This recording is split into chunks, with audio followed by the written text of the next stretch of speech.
Caro senador Eduardo Suplicy, que preside a sessão desta tarde, caros colegas senadores, nossos telespectadores da TV Senado, ouvintes da Rádio Senado, hoje, 15 de outubro, é um dia muito especial. Dia do Professor, data para homenagear e celebrar a todos os que têm como trabalho essa notável e valiosa profissão que é a arte de ensinar. E por que não também a arte de aprender?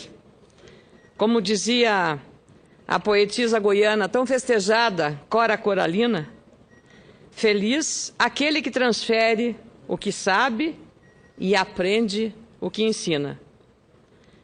Aristóteles, famoso filósofo e pensador grego, nascido no ano 384 a.C., que foi aluno de Platão e professor de Alexandre o Grande, alertou naquela época que a educação, matéria-prima dos professores, tem raízes amargas, mas os seus frutos são doces.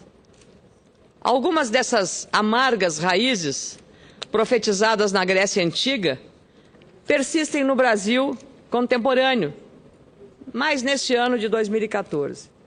São problemas atuais, como gestão eficiente, desinformação, reprovação, repetência, evasão escolar, grade curricular defasada e outras limitações à educação, especialmente na primeira infância.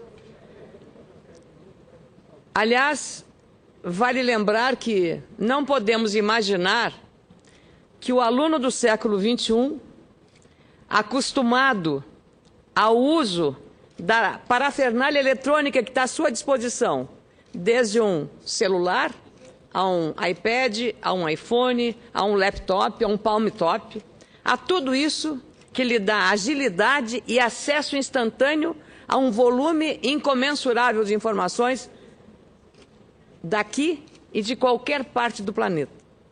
O que era impensável há 20 ou 30 anos atrás, hoje é uma realidade palpável e a cada dia vem uma inovação para dar um poder de autoria, pode ser a uma criança, a um adolescente ou a um adulto, uma pessoa mais velha. O uso dessa tecnologia mudou totalmente o comportamento do aluno, que chega numa sala de aula e certamente não vai se contentar com um professor na cátedra, de costas para a sala de aula e ainda escrevendo com giz num quadro negro ou numa, como se diz, uma lousa. No meu tempo era quadro negro, mas na verdade nunca foi negro, era verde. Em alguns sim era o quadro negro, mas numa lousa, como se prefira chamar, porque ele é um aluno inquieto. Ele tem informação e se o professor não estiver igualmente atento a essa parafernália eletrônica, esse aluno vai se dispersar, não vai aprender o suficiente, ele precisa ser atraído pelo mestre para aprender melhor, de outra forma, mas de uma forma inovadora e criativa. As crianças e os adolescentes, de modo especial, são instigantes para os professores. E o professor também precisa estar inserido nesta onda tecnológica, caso contrário, não vai ter muito sucesso no aprendizado e esse aluno pode aumentar os números relacionados à evasão escolar. Algumas dessas barreiras ao ensino foram citadas, inclusive, no primeiro debate eleitoral do segundo turno, ocorrido na noite desta terça-feira, nos estúdios da TV Bandeirantes, em São Paulo, entre os candidatos a presidente Aécio Neves e Dilma Rousseff. São, por isso, preocupações atuais e dificuldades indesejáveis que precisam de superação. São pedras no caminho e graves barreiras ao desenvolvimento intelectual, sobretudo dos mais jovens. Com todas essas dificuldades, é a mão amiga e atenta do professor ou da professora que consegue, muitas vezes, tornar real o consagrado e fundamental direito de acesso à educação. Por isso, a importância desta homenagem aos professores. Está chegando aqui no nosso plenário um dos que bem representam esta categoria por ter dedicado muito da sua vida pessoal e profissional e política à causa da educação, o nosso colega senador Cristóvão Buarque. Nessa semana eu abordei aqui a redução do número de diplomas, exatamente nas áreas de educação e pedagogia, e também a redução nas áreas de saúde, fisioterapia, enfermagem, o que é preocupante, porque aquilo que se falava do apagão de mão de obra já está acontecendo. Exatamente quando deveríamos dar um salto de qualidade na qualificação dos nossos profissionais nessas áreas prioritárias e essenciais, educação e saúde, nós estamos vendo uma redução no número de diplomas concedidos pelas universidades públicas e particulares em nosso país. Isso é preocupante, dizem os especialistas, senador Suplicy, porque nós precisamos exatamente fazer o contrário, ir no caminho inverso, aumentar o número de pessoas formadas com curso superior nessas áreas fundamentais, no caso da saúde e da educação. Eu queria também dizer que com todas essas dificuldades, mais sobressai ainda a relevância do papel que tem o professor hoje no nosso país. No litoral do meu estado, o Rio Grande do Sul, por exemplo, onde há a maior concentração de escolas públicas rurais, essa mão amiga tem um nome: Veridiana Coelho do Amaral. É uma professora de 27 anos, que deixou a área urbana para dar aulas entre dunas, isolada do principal acesso à RS 101, na Praia do Farol, em Tavares, a 230 quilômetros da capital, Porto Alegre. Estou falando do litoral norte do meu estado. A mestre em educação é também diretora, merendeira, faxineira e, principalmente, exemplo para os 8 alunos da Escola Municipal de Educação Fundamental da Praia do Farol e também para 150 famílias que vivem nessa região. Nessa escola municipal, não há distinção de idade ou de grau de conhecimento. Todos são colegas e se ajudam. 2 vezes por semana, Veridiana dá aulas para o grupo no mesmo horário. Há uma aluna na pré-escola, 1 no 2º ano, 2 no 4º ano, 1 no 5º e 3 no 7º ano, a última série dessa escola. É importante lembrar que só no Rio Grande do Sul, o estado que muita honra eu represento aqui, junto com o senador Pedro Simão e Paulo Paim, são quase 2.500 escolas rurais, municipais e estaduais que ajudam a manter mais de 80 mil alunos do campo vinculados às suas raízes, como tem feito a dedicada professora Veridiana. Essa professora conta que quem não sabia ler, aprendeu. Ninguém jamais faltou a uma aula ou repetiu a série. E quando a professora precisa prestar contas no centro da cidade, a própria comunidade aceita que a aula ocorra no sábado seguinte. Que bela história, Veridiana. Parabéns. Você é um exemplo daquela dedicação que todos os mestres que passaram pela nossa vida nos dedicaram e nós não e jamais os esqueceremos. A história dessa gaúcha que parece com a de muitos outros professores deste imenso Brasil que se dedicam com persistência, amor e dedicação ao ofício de ensinar, seja no norte ou no sul do país. Na Escola Municipal de Educação Fundamental Luiz Manuel da Silveira, em Tramandaí, também no litoral do meu estado, não há, desde 2001, registros de evasão escolar ou reprovação dos alunos. Isso demonstra o quão impactante é o papel social do professor. Eu, por exemplo, recordo bem de 2 Marias, importantes professoras que influenciaram de modo definitivo a minha história e também as minhas escolhas profissionais. A professora Maria Rosa Nieto, que foi minha professora em Lagoa Vermelha, na Escola Normal, e Maria San Martins, minha professora de português, a quem devo imensamente meus conhecimentos em língua portuguesa.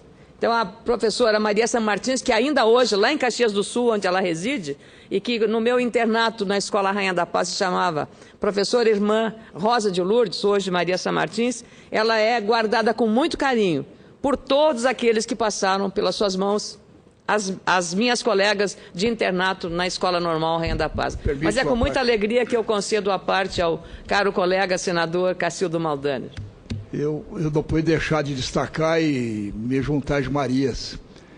Como Vossa Excelência tinha as Marias em Lagoa Vermelha e também no internato depois, né? Iniciava com Maria. Eu não posso esquecer que no meu primário eu tinha também a Maria Helena, professora Maria Helena, no interior de Chapecó. E aí, senadora Ana Amélia, aí a primeira fila, segunda, primeiro ano, segundo ano, terceiro ano e o quarto primário numa sala só. Da primeira, então, por fila, tudo misturado, as 4 séries. A professora Maria Helena, a professora Maria Helena tinha que dar conta disso. Imagina como é que era naquela época. Era assim. E eu quero me associar, como Vossa Excelência recorda aí a professora Viridiana do Farol da Praia, no litoral norte do Rio Grande do Sul. Nós também temos assim muitos casos no meu oeste catarinense, dessas lutas, dessas guerreiras professoras. Então, como eu tive também a minha professora Maria Helena no primário, não posso deixar de, neste momento, fazer homenagem também ao professor Cristóvão, porque quando vim para cá no início dos anos 80, como deputado federal, eu fazia o meu curso de Direito aqui na UNB e ele era o nosso reitor. Eu comecei em Santa Catarina e concluí aqui. E eu tive a honra com o professor Cristóvão, que está aqui presente. Também quero estender a Maria Helena, as Marias de Vossa Excelência, e vai ser aqui o grande mestre, o professor Cristóvão também, que representa essa essência dos mestres no Brasil, que nós sabemos fazer essa dedicação no dia de hoje também. Muito obrigada, senador Cacildo Maldaner, e cumprimento também pela Maria Helena, porque, como eu disse, elas ficam com uma marca indelével na nossa memória, no nosso coração, porque tiveram um papel relevante na formação quando éramos adolescentes ou jovens. E todos nós lembramos com muito carinho. Foram muitas outras professoras que passaram, mas essas tiveram, digamos, uma influência maior na formação da nossa personalidade. Eu falo da Maria porque ela, na época, muitos anos atrás, ela usava alguns recursos de criatividade para que a gente desenvolvesse a capacidade de expressão. Hoje se escreve em português tudo errado ou diferente por causa da internet, né? Você está suprimindo. Então, nós temos uma língua muito rica. Então, ela levava na aula de português, um dia ela botava uma música numa vitrola e mandava que todos escrevessem o que sentiam ouvindo aquela música. Então, imagine a riqueza que era produzir sobre um sentimento que era uma coisa subjetiva. Ou, outro dia, ela trazia uma foto igual e colocava uma foto bonita no quadro e que a gente descrevesse o que cada um via. Então, um escrevia uma prosa, outro fazia um verso, e cada um se inspirava naquela. Então, eram recursos que só um bom e dedicado professor é capaz de fazer, com criatividade e talento, mas porque ele tem compromisso em mudar a vida daquelas crianças que estão ali na sua frente. Então, são esses mestres, que eu digo, que fazem parte da mudança e da formação da sociedade brasileira. Então, todos eles, com as suas dificuldades, com as suas barreiras tecnológicas, mas fazendo um empenho pessoal, como a Viridiana faz e como tantos. Queria fazer um registro também, antes de passar para o nosso senador Cacá Andrade, de dizer que eu estive aqui visitando o senador Cristóvão, um Instituto de Educação Especial no Distrito Federal, público, um Instituto Público de Educação Especial.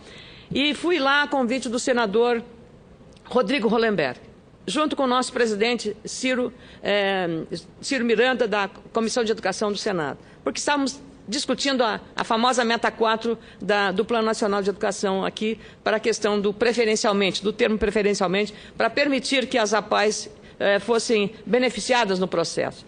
E fomos visitar essa escola, uma escola pública de educação especial.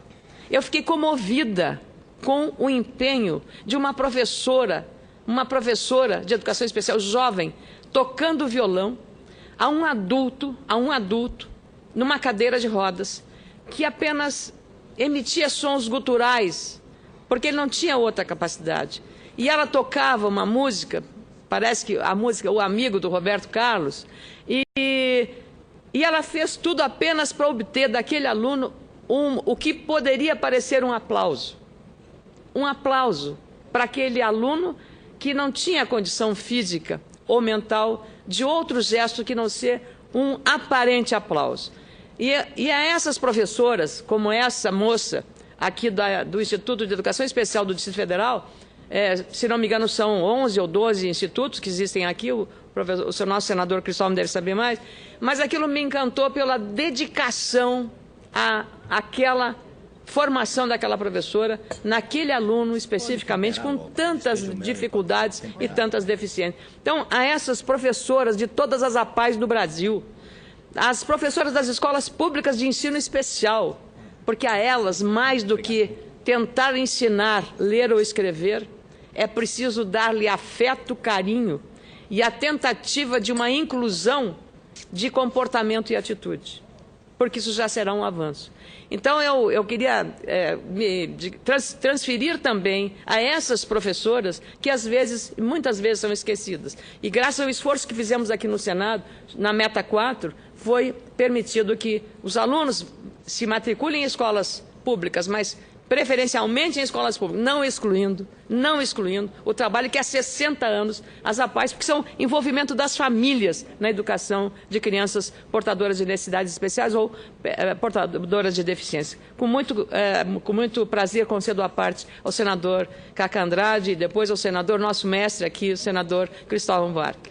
Senadora Ana Amélia, eu gostaria de me somar ao vosso pronunciamento neste dia de homenagem ao professor, ao mestre dos mestres, e que cada vez mais nossos professores sejam melhor remunerados, tenham melhores condições para trabalhar, temos escolas de qualidade, material de qualidade, atualizado, para que a gente separe esse abismo que existe hoje em muitas escolas.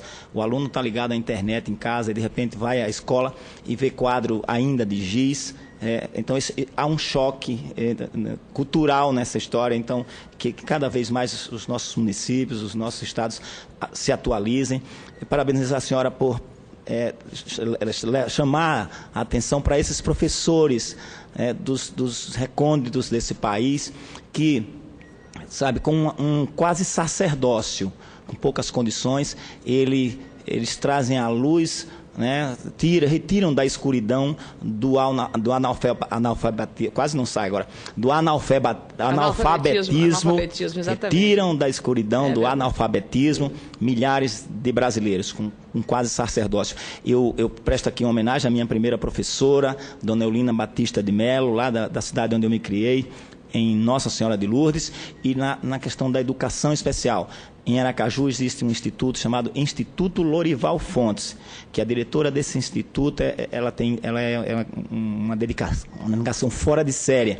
Ela trabalha também com educação especial. Ela tem um grupo de pessoas que ela cuida e dá educação a essas pessoas. Então, que esse Instituto Lorival Fontes, ele receba o apoio da sociedade. Eu estive visitando lá, as condições são precárias, carece de mais recursos, mas que pessoas como essas, por esse Brasil afora, sejam apoiadas. E que as Eulinas, as Marias, os Josés, esses professores que retiram da escuridão, do analfabetismo, essas pessoas do nosso país, que sejam homenageadas no dia de hoje, referendadas e que sejam cada vez mais valorizadas. De parabéns mais uma vez à senhora pelo brilhante pronunciamento e parabéns aos mestres dos mestres, os nossos professores. Muito obrigado. Muito obrigada, senador Cacá Andrade. Eu falo disso digamos, com carinho, porque eu fiz o curso normal, hoje chamado magistério. Então, eu exerci o magistério quando concluí. Fiz um estágio, lecionei na universidade um pouco tempo, e isso me dava muita alegria, porque era uma convivência de você transferir um conhecimento que você tem de forma generosa. Então, o professor, ele tem... Então, eu valorizo ainda mais. E sou de uma família de irmã, diretora de escola, professora, minha mãe era merendeira de escola, e a dedicação que ela tinha de sair de casa, levar a sua toalha, que era para a mesa das festas, para servir a mesa da escola no dia do professor, ou a dedicação de tratar a escola como se fosse a sua casa. Então, isso também dá um vínculo maior de proximidade com uma instituição que tem que ser preservada. Não só a instituição física, a escola bem cuidada. É triste a gente ver, como aconteceu em Santa Catarina, do senador Cacildo, que os bandidos tenham explodido umas escolas públicas. Isso não é inominável. Isso é um crime bárbaro. É um crime bárbaro. Devia ser considerado como um crime bárbaro. Uma escola pública, se fosse privada, qualquer escola, mas jogar uma bomba incendiária dentro de uma escola, destruir ou roubar uma escola, para mim é um crime hediondo, senadores, porque não é possível você desrespeitar. É como se você entrasse e destruísse uma família, um patrimônio maior, que é exatamente ali a sede da educação. Com muita alegria e muita honra, concedo a parte ao senador Cristóvão Buarque. Senador, eu que tenho a honra de lhe fazer essa parte pelo tema que o senhor está tratando, pela profundidade e, sobretudo, pelo amor que está falando. De fato, a gente precisa refletir, porque é que nesse país se está quebrando a escola? Porque é que nesse país os alunos estão sendo violentos contra os professores? Isso aqui devia parar um dia para discutir por que é que tem violência na escola. Essa seria a melhor homenagem que poderíamos prestar aos professores no dia 15 de outubro. Esse não dá por causa das eleições, mas no próximo ano deveríamos reservar o dia 15 de outubro para discutirmos por que tanta violência contra professores no Brasil. E a gente vai saber as razões. As razões são o desprezo que a sociedade brasileira, e por conta disso os governos e os políticos, nós não damos importância aos professores. Vejam esse debate presidencial. O debate do Globo, que é o mais importante de todos, o tema educação não entrou. Por uma razão muito simples. Havia um jarro com os nomes dos temas que eram para ser debatidos. Educação não foi sorteado. Educação não podia estar na vala comum dos temas. Nem outros, como a reforma política. Não podia deixar a reforma política ali no meio. Segurança. Então, deixaram e não entrou.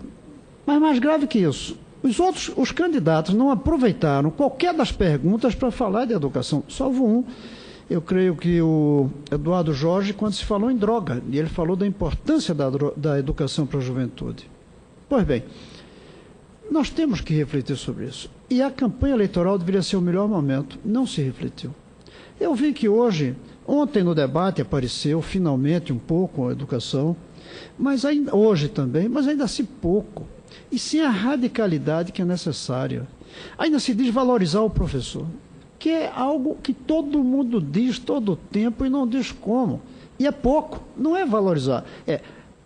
Precisa de um presidente que diga, eu vou tomar as medidas para que, dentro de um certo prazo, que pode ir além do que o mandato, o professor será o profissional mais querido, respeitado e, para tanto, remunerado da sociedade brasileira. Nem de longe. Eu não vi nenhum ainda dizer que o governo dele vai assegurar o pagamento do piso salarial em todos os municípios do Brasil. Não vi, porque joga o assunto por municípios, e alguns não têm dinheiro mesmo. Um estado rico, como o seu, Rio Grande do Sul, não paga o piso. O governador, não, que eu saiba, não está pagando ainda o piso.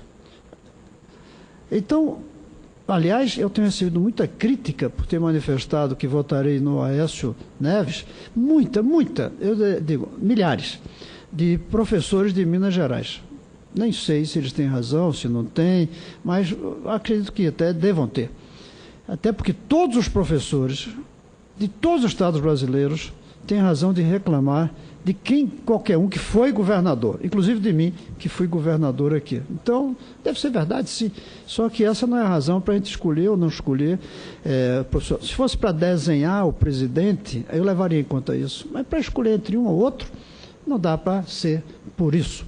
Pois bem, mas os governos do PT também não pagam o piso, muitos deles. O Acre paga, cita um que paga. Mas não sei se todos pagam. O Eduardo estava pagando em Pernambuco. Então, e não vai dar para pagar. Algum presidente tem que dizer uma de duas coisas. Ou eu complementarei para que cada prefeito possa pagar o piso, e aí custará uns 4 bilhões por ano, ou o governo federal pagará o piso. E os prefeitos usarão o que gastam hoje para aumentar o salário. Então, o salário seria o piso federal e um acréscimo municipal da maneira como é hoje. Mas nenhum nem acena isso, nenhum dos candidatos. Porque nenhum acena, inclusive, como vai ser o papel do governo federal na mudança da educação. Todos estão falando em horário integral, mas nenhum diz como, se a escola é municipal. Qual é o poder de um presidente de colocar a escola municipal, senhor Fleury, numa escola municipal? Colocar horário integral na escola municipal ou estadual? Tem que dizer como vai fazer para isso. Só o Fundeb não basta. Só o dinheiro não faz. A gente não vê essa visão forte. E hoje o dia do professor seria o dia para que todos os candidatos se dedicassem, mas com seriedade, não apenas com palavras vazias e nem só com intenções, também como fazer. Mas eu quero lhe parabenizar por ter trazido o assunto, e eu vou falar também desse assunto, e quero acrescentar uma coisa que eu vou falar depois. Na minha sala aqui, eu tenho uma galeria de 8 fotos dos meus professores. Os meus professores marcantes, inclusive a minha primeira professora, com quem eu fiz uma foto há alguns anos atrás. Porque esses são os que me colocaram aqui. Os eleitores deram uma ajuda danada, tremenda. Sim. Os eleitores foram fundamentais. Mas quem me colocou aqui foram os professores que eu tive. Até porque eu aqui não é só o Senado, eu aqui na vida, no mundo. Eu estou num lugar no mundo, graças, obviamente, ao pai, à mãe, aos amigos, a uma rede imensa de humanidade, mas, sobretudo, aqueles que a gente pode chamar de professores. Então, eu fico satisfeito falando e eu vou insistir nisso também. E lamento que os nossos presidenciáveis tenham perdido a chance de falar coisas bem concretas, como essa. Eu vou pagar o piso salarial já naqueles municípios cujos prefeitos não têm condições. Nenhum disse isso. Meu caro senador Cristóvão Buarque, nosso mestre aqui, especialmente nessa área tão relevante para o nosso país, quero lhe dizer que os eleitores do meu estado preferiram que eu ficasse aqui no mandato. E o desafio lançado por Vossa Excelência agora, mais do que oportuno e procedente e relevante, é de fazermos no ano que vem, ou antes de, porque agora já estamos encerrando o exercício legislativo de 2014, esse debate porque há violência na escola, ou contra a escola, ou dentro da escola, ou à porta da escola. É um debate inadiável. Eu queria cumprimentá-lo pela sugestão. E dizer-lhe que na campanha eu segui o seu conselho. Eu dizia lá na campanha que uma das lembranças que gostaria, se tivesse merecido o voto dos gaúchos, era dizer, encerrar o mandato dizendo, quando alguém visitasse o Rio Grande, bem-vindo, você está entrando no estado sem analfabetos. E de fato, esse é um desafio que Vieira da Cunha também, da mesma forma, abraçou.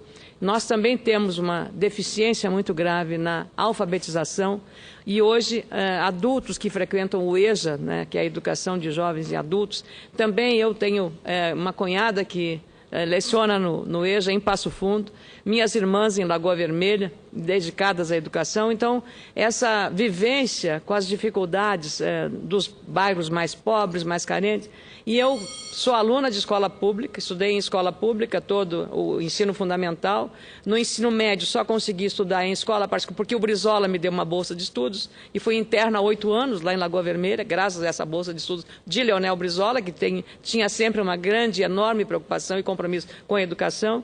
E eu lamento muito que os programas de alfabetização que Vossa Excelência, quando ministro, estimulou e implementou no Ministério, não tenham dado prosseguimento. De fato, o Rio Grande do Sul não paga o piso dos professores. E esse é um passivo, não só um passivo financeiro do governo com os professores, mas é um passivo político e moral, senador Cristóvão Buarque.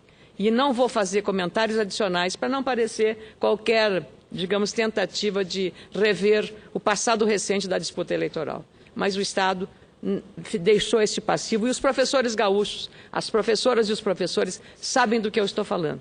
Então, eles que são os julgadores, melhores julgadores nesse processo, os juízes desse processo, porque tiveram a promessa de que teriam o piso, mas essa promessa não foi devidamente cumprida. Hoje, então, falar de educação é um dever de todos nós, porque todos temos, senador Suplicy, como Vossa Excelência, a lembrança certamente dos seus mestres que lhe deram tanta ajuda e tanto apoio. Passados tantos anos, hoje, a Comissão de Educação e Cultura e Esporte desta Casa, da qual tenho a honra de ser vice-presidente, os nossos esforços têm sido para valorizar os professores, com a melhoria da formação e do salário e a inclusão de outras fontes de financiamento dentro do Plano Nacional de Educação PNE, amplamente debatido no Congresso Nacional e que prevê investimento de 10% do Produto Interno Bruto nesse setor. São importantes medidas legislativas focadas na modernização do nosso modelo educacional, tão necessitado de melhorias. Aliás, queria lembrar também um risco, senador Cristóvão, em Vossa Excelência, que tenha um cuidado também com as questões econômicas. A queda dos preços do petróleo no mercado internacional podem, sem dúvida, impactar sobre um dos patrimônios que nós estávamos usando para financiar a melhoria da educação no Brasil e também da saúde. E nós temos que olhar a perspectiva desse cenário internacional, para que nós não tenhamos o comprometimento daquela fonte de recursos que estava sendo colocada como panaceia para todos os males da maior raiz brasileira, que é relacionada à educação e à saúde. Paulo Freire, célebre educador brasileiro, reconhecido internacionalmente e autor da Pedagogia do Oprimido, tinha como uma de suas bandeiras a transformação do aluno por meio do ensino. Ele defendia que esse desenvolvimento só seria possível quando a escola conseguisse ensinar o aluno a ler o mundo, ou a interpretá-lo, para ser um pouco mais explícita. Os métodos de alfabetização de adultos, que levam o nome dele, foram fundamentais para o desenvolvimento do pensamento pedagógico político, pois o mais importante no ato de educar, dizia ele, é conscientizar o aluno dos seus direitos, claro, mas também, sobretudo, dos seus deveres. É, portanto, nobre tarefa que cabe ao professor a verdadeira inclusão via educação, a inclusão dos seus direitos e da sua cidadania. É com a ajuda do professor que as parcelas desfavorecidas da sociedade podem, por exemplo, entender a própria condição social e agir em favor da liberdade, dos preceitos democráticos. Parafraseando os ensinamentos do próprio Paulo Freire, o professor é aquele que mata nos educandos a curiosidade, o espírito investigador e a criatividade. São por essas atribuições dos educadores que defendo o debate construtivo, com a constante participação dos professores e familiares, para permitir, por exemplo, a educação em tempo integral e o currículo nacional único. Essa valorização dos professores é, portanto, essencial. E aí vem a sugestão, de novo, do senador Cristóvão, da federalização do ensino fundamental. Uma pesquisa realizada com dados do Sistema de Avaliação do Rendimento Escolar do Estado de São Paulo, colhidos em 2013, mostra que 96% dos alunos do ensino fundamental daquele estado gostam de ir à escola e encontrar o educador. Os resultados do levantamento indicam também que de 300 mil alunos matriculados no segundo, terceiro e quinto anos da rede estadual, 94% veem o professor como principal incentivador dos estudos. Isto mostra que 9 entre 10 alunos veem o professor como exemplo de vida. Parabenizo, portanto, cada professor deste país, de todos os quadrantes, que transforma a sociedade com o seu trabalho. Não há como o Brasil ser um país justo, inclusivo e desenvolvido sem valorizar esses profissionais da educação. Aliás, como falou agora há pouco o senador Cacá Andrade, vale lembrar que não é só no seu estado, mas também no Piauí e na Paraíba. Existem iniciativas no Ceará, que nós estudamos num seminário sobre o Brasil do século XXI, muito produtivas na educação, seja de matemática, do ensino de matemática, seja no ensino do comprometimento dos alunos e dos resultados que essa boa educação é oferida por mestres e diretores e executivos escolares da administração das escolas públicas ou particulares, têm alcançado nesses estados que nós estudamos. Como escreveu o alemão Thomas Mann, um dos maiores romancistas do século XX e que recebeu o Nobel de Literatura lá em 1929, um professor é a personificada consciência do aluno, confirma-o nas suas dúvidas, explica-lhes o motivo de sua insatisfação e lhe estimula a vontade de melhorar. Para o nosso memorável jornalista e poeta brasileiro, meu conterrâneo gaúcho Mário Quintana, nascido no Rio Grande, as professoras têm tanta autoridade e importância que podem ser comparadas à dona Lógica, que além de usar coque e óculos, mansão com as palavras de uma menina paquistanesa, Malala, que pretendo concluir meu pronunciamento e minha homenagem no dia de hoje a todos os mestres brasileiros. Malala ganhou recentemente o Nobel da Paz 2014, juntamente com o indiano Kailash. Essa jovem, como sabem, foi atingida por um tiro de milicianos talibãs. Eles queriam matá-la porque ela estava estudando a cultura do Vale do Swat, região do Paquistão, que não aceita que mulheres estudem. Felizmente, Malala sobreviveu e ainda está entre nós. Se tornou um símbolo mundial em favor da educação das crianças, das mulheres, de todos os seres humanos. Em seu discurso na Organização das Nações Unidas, na ONU, antes de receber o Nobel da Paz, ela disse a seguinte sentença: convocamos todos os governos a assegurar a educação obrigatória, livre, para todas as crianças do mundo. Nos deixem, portanto, travar uma luta global contra o analfabetismo, a pobreza e o terrorismo. Não nos deixem pegar nossos livros e canetas, porque estas são as nossas armas mais poderosas, os livros e as canetas. Uma criança, um professor, uma caneta e um livro podem mudar o mundo. A educação é a única solução. Educação antes de tudo. Creio que essas palavras resumem perfeitamente na palavra dessa menina que quase morreu por defender a educação para todos. Muito obrigada. Obrigada, senadores. Obrigada, senador.